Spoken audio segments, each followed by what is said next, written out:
Exactly how charged the space was as an Ekiti-based businessman, and Chief Gilbert Igweka laid his mother to rest in Okpo and Navy South local government area of Anambra State.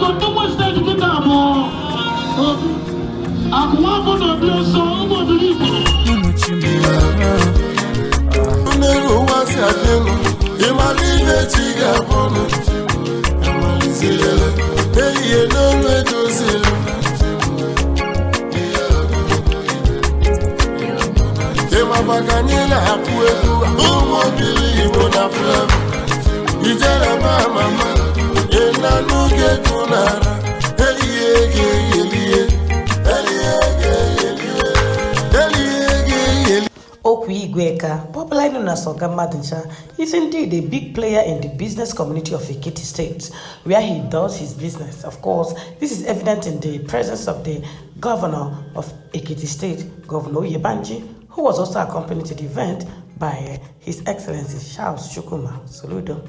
There are other great persons who also came around to commiserate with the Igwekas on the